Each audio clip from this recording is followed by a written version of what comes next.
Hello my friends, it's Roger once again, Mudfossil University. We're going to explain to you today about the Big Bang theory, which now is considered a big joke, really, to be perfectly honest with you. But let's hear what they have to say. Unbelievable growth spurt, basically going from being a toddler to a teenager in a single tick of a clock. How could the universe get so big so quickly? If we believe that... Remember now, what we started with was nothing. And then all of a sudden we have everything instantly. Now, and they're saying if you believe in the Big Bang theory, this is what you will have to accept. Big so quickly. If we believe the Big Bang story, it appears to have broken one of the most fundamental laws of physics.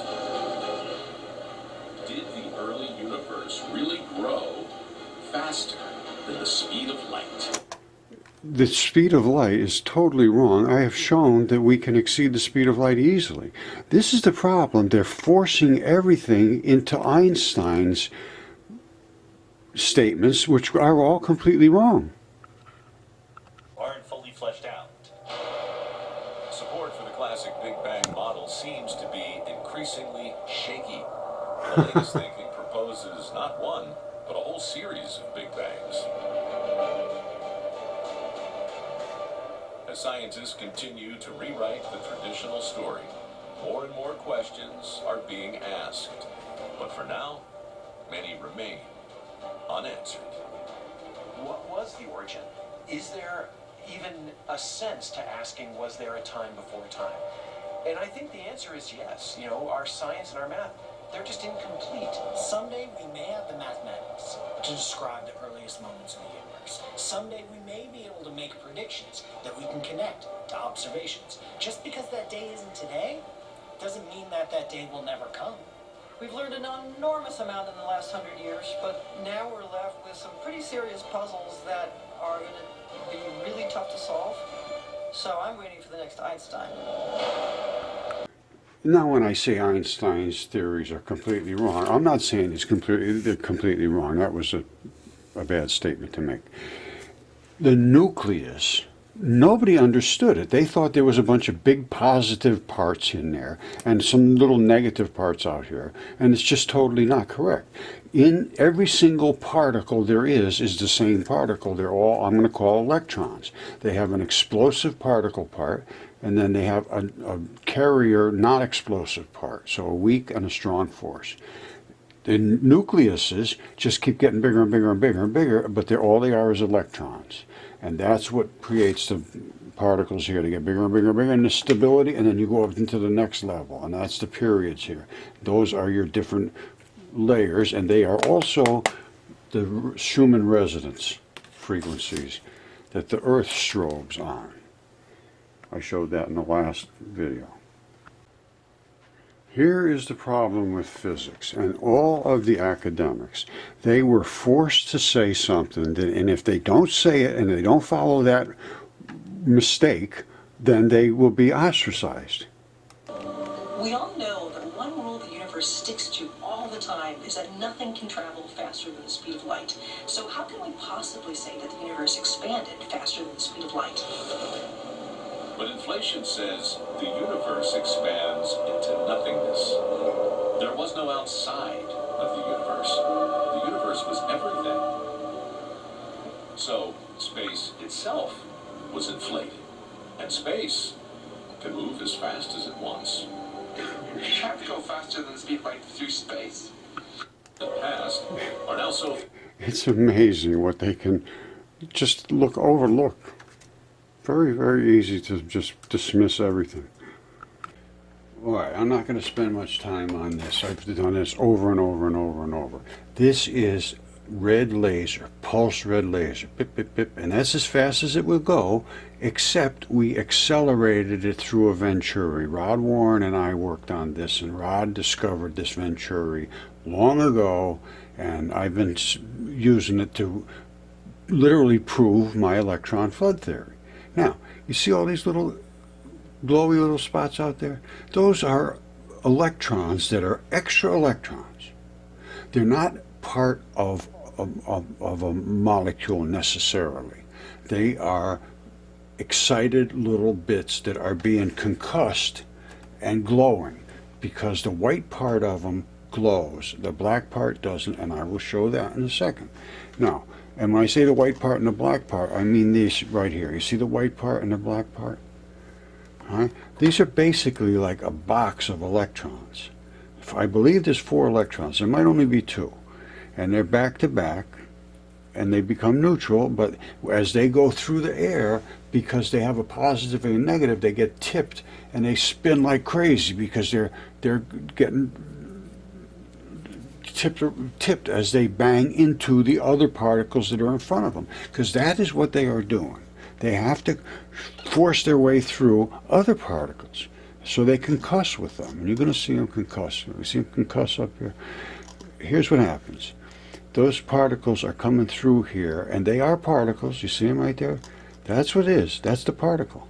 And we say it's a wave. Well, it looks like a wave, but it's actually a particle that's like a balloon. It controls a magnetic region, but it's only, the particle is so small you can't see it. So it's influencing and making this glow. However, there's the particle, because it's now accelerated through a Venturi. And I got something around here, hold on, it talks about the Venturi. Oh, what I need, when I need it, I can't find. Oh, here it is. All right, here's what we got. This is what happened.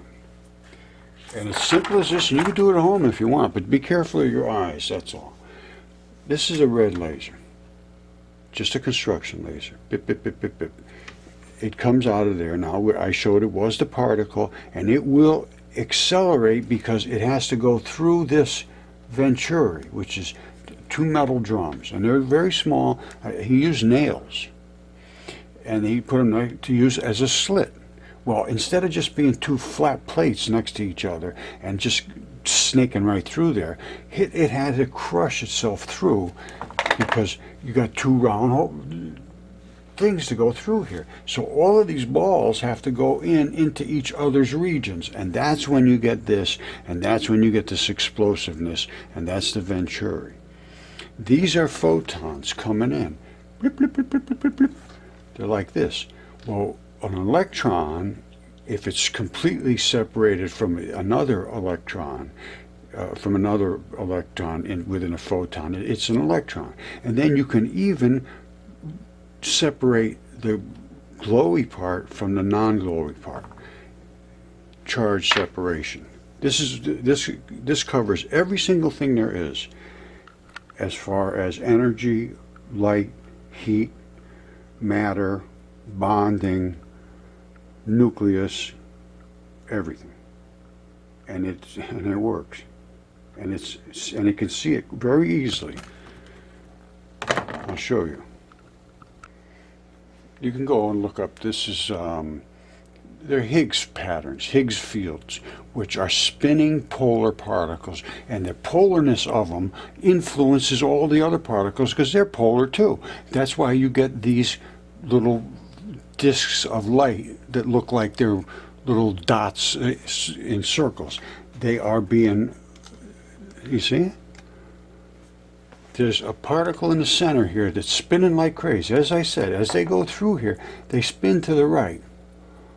And as they do, they bang into the other particles, exciting them about a zillion times a second as they spin. They're spinning very, very, very fast. That's why you have these little dots and you have these regions, because that's how far out they affect as they come through. And I have them showing another shot showing on the move. Rod did some work that is just astounding. And this shows that they obviously can accelerate and slow down. You see, that's the accelerated particle. You see how far apart it is? It's spinning to the right, drifting to the left, and compressing at the top. There is no doubt whatsoever, zero, that has changed speed. Zero. No doubt. And this, nobody knows about. That's an antimatter particle. I believe It was strictly white, spinning in the wrong direction, gathering its field instead of splaying it out. I don't know how that happens, to be perfectly honest with you, but it appears that it was collecting itself, and then it concussed with one of these type of fields, and the give off is this, whatever it is. Something new to think about. All right, what I want you to see is that this is a red laser. Bip, bip, bip, bip, bip. This is the acceleration. This is the venturi, and here's what's coming out, and that's what we're seeing here. Now, let's see where it is. That is coming out of the venturi here in this direction. Now let's look at those fields. You see them? They're like bullets coming out of here.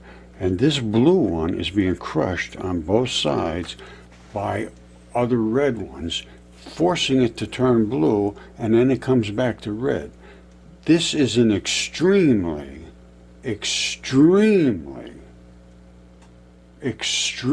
significant event. They all started red. Right? They all started red. And that one will come back to blue. But you can see it's elongated because it's crushed. Extreme significance. All right, pay close attention. This is the pulsed red laser. And you wouldn't see this thing expanding, stretching this way unless it was accelerating. It's just obvious. Now, the particle is in here just like it was a jet fighter making a wake behind it, and the particle is the jet fighter. Well, it's showing itself because it has to go faster. It has no option whatsoever if it is going to be able to go through this venturi. This is not in dispute, fully understood, if this is in fact a particle, and it is. Now, as it comes through here, we are seeing illumination of particles that are just in the air, and they are called ether.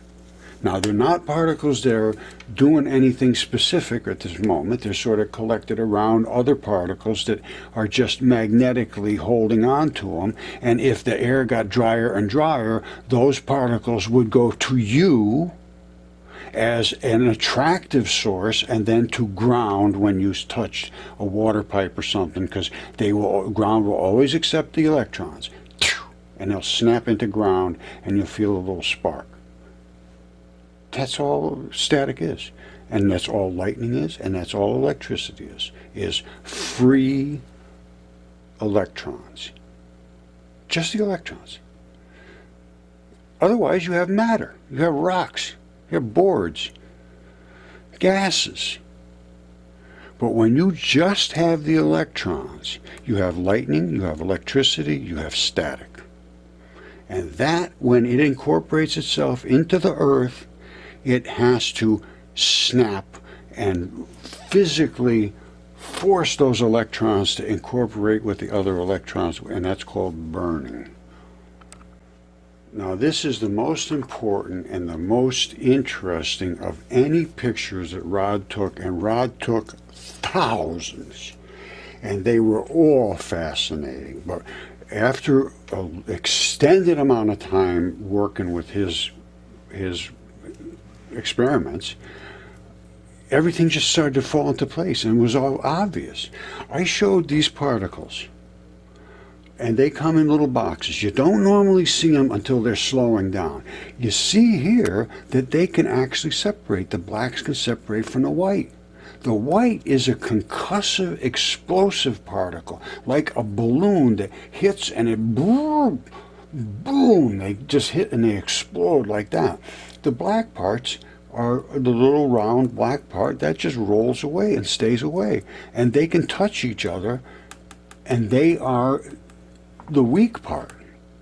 And that gives you the package which incorporates both the weak and the strong, and only the white part, only the strong portion, which we call the negative, is explosive. And it interacts with the other negatives, pushing them. And that's all electricity is. magnetic push of the white parts against other white parts. That's what you see in here. That's what light is. That's what heat is. That's what electricity is. That's what that is right there. And the black parts can come right back together, and they don't have to be exploding and smashing them, because they just get out of the way. It's just like they just get out of the way. I can't explain all this yet, but I'm seeing what I'm seeing. I'm seeing particles that have accelerated, no question whatsoever. I'm seeing particles that were black and white and attached together, and I'm seeing them separated, no question whatsoever. I am seeing these interference patterns, which are not interference patterns, they're repulsion patterns, because this is a single slit, not a double overflapping slit. These are negative particles trying to keep the other particles away from them, the other negatives away from themselves. That's why it sets up a strip coming up alongside of it. Get away, get away, get away, and they go down. And then in the middle, they sort of start to tangle in together, because all the black ones have to come back into them as part of their atomic nucleus. All right, because there's no electrons that there is no electrons that are like that unless they are interacting. They are like this if they are at rest, and they are like that if they are on a photon. All right, that's electron flood theory. The only thing that exists are electrons, and the bigger the groups, the bigger the mass, the bigger the matter. Okay, my good friends, I want to just show you something about grip skin, friction skin, grip skin. It's the stuff that's on the bottom of your fingers and your toes. And this is some here from a giant human that was DNA certified. Now, this is the grip skin itself here. You see it up here, the epidermis. And then this is the actual skin sweat pores. And these are sweat pores and these dots. See? And then this is the part that comes up the side of the finger. Now, this was DNA certified. And I smashed this off with a sledgehammer, and underneath this side we went down into the arterial supply to get the blood for the DNA. We also had, this is a human size lung. This was also certified human, and the DNA was extracted from this red area. It's all quite well understood now, and everybody's getting into it, so this is nothing special anymore. I mean, actually, though, the special part is that these are gigantic humans. Now, this is 1 foot, 2 feet, about 30 inches wide, fingertip, and that's where this grip skin came from. It was wrapped right around the other side there, and I slammed with a sledgehammer, and it cracked it off, and went. This is the fingerprints. I mean, it's absolutely flawless. You can see the fingernail, nice fingernail. You know, it's not jagged or anything. Very nice. There's the bone. This is where the tendons come up the sides, and I have many fingertips. This is not one of a kind by any means. And these things are certified DNA. It's not something that I'm just guessing what they are. This is the DNA test. There was 3 tests, 3 mud fossil samples, PCR extraction, and it was all done very well. And I have the samples here. If you want to be testing them and don't want to trust me, come test them. And this was done. It took several months to get it done. It wasn't cheap. And it was certified. Homo sapien mitochondrial, Homo sapien deloop. So when people start laughing and say, oh, giants didn't exist, I know all the old ancient texts were silly, well, fine, that's good for you. I work with material things. And if I could show, which I have, that these things did exist, and every single culture on Earth talked about giants. They were here, they are in the Earth, and they are so enormous that nobody could possibly ever have understood. And there's dragons and the whole 9 yards. So don't come on to me with, oh, don't talk about that kind of stuff, because I talk about reality. Okay, I've shown the giants. And, they're here. There's nothing you can do about it. That's what there is here. And this talks about, Plato talked about Atlantis being here, exactly where it is, the eye of the Sahara. It collapsed, the Sahara Ocean drained out, and you have a giant fish and a giant dragon. Now, these are things that exist. I deal with material, physical, existing things. And you can come up here and look. I'm not going to belabor this. This dragon attacked this fish and tried to kill it, maybe did, but it definitely put this noxious matter all over that fish. Now again, you have Google Earth. I'm not going to drag you through the mud here. There's the dragon, there's his neck, and the thing goes all the way over to the Mediterranean. You go up here and look, there's part of his tail right there, rotting in the desert, decaying. Okay, and that attaches all the way down to here. So don't tell me that this is not a dead, decaying dragon. And I can tell you what else. It has its throat was cut right there. Something cut that throat. All right.